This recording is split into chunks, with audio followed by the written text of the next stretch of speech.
बा कौनो मेहरारू अपने सखी से कहत बा। का कहत बा? सुना का कहत बा। ए अचरवा में बांध के,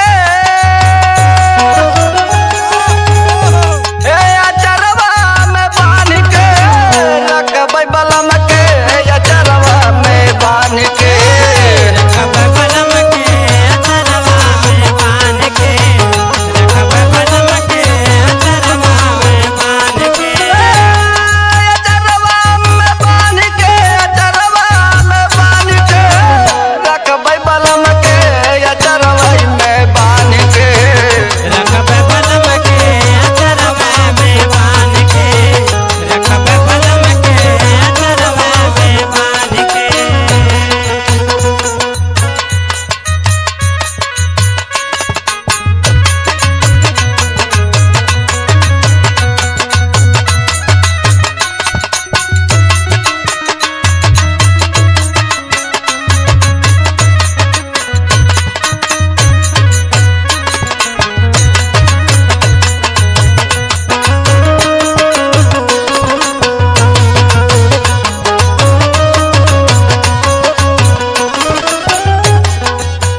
झझर गेरुआवा गंगा जल पानी हो, झझर गेरुआवा गंगा जल पानी हो, झझर गेरुआवा गंगा जल पानी हो। ऊ हमर राज